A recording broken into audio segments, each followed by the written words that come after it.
जय जय श्री राम मित्रों। लाल कृष्ण आडवाणी, भारत रत्न लाल कृष्ण आडवाणी।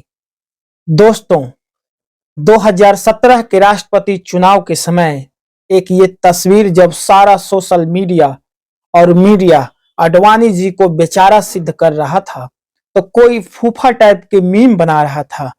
पर वह इन सब से परे वह राष्ट्रपति के चुनाव में पार्टी के दिए निर्देशों का पालन करते हुए पार्टी के प्रत्याशी के पक्ष में लाइन लगाकर मतदान कर रहे थे। यह कहलाता है सिद्धांतवाद।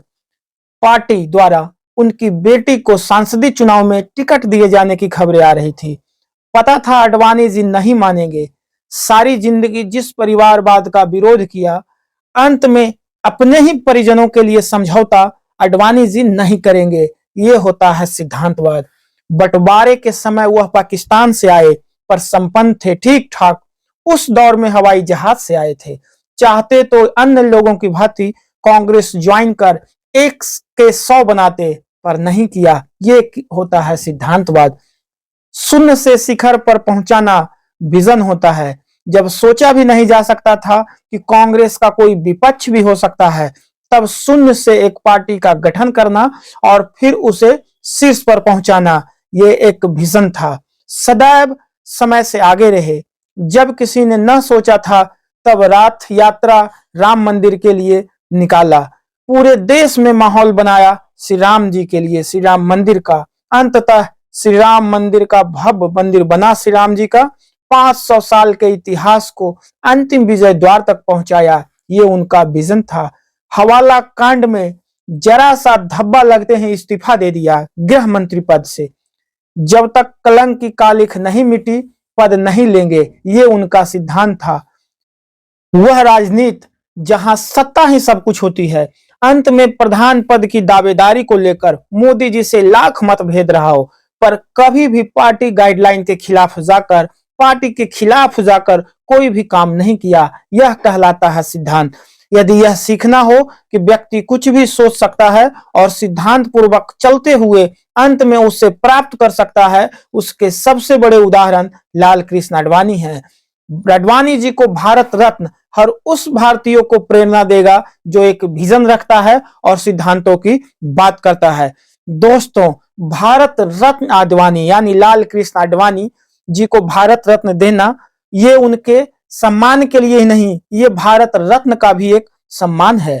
यदि आज राम मंदिर हिंदुत्व के पुनः जागरण का प्रतीक है, तो लाल कृष्ण आडवाणी उस प्रतीक की संकल्पना को सामान्य जनमानस के मस्तिष्क में स्थापित करने वाले मानव है। राम मंदिर यदि हिंदुओं की सामूहिकता का चरम बिंदु है, तो लाल कृष्ण आडवाणी उसका बीज बोने वाले नर हैं, जिसके आह्वान पर भारतीय हिंदू एक हारी हुई सभ्यता के वातावरण को चीरकर गर्व से कहो हम हिंदू हैं का उद्घोष करने लगा। राम मंदिर हमारी आस्था का उत्थान है।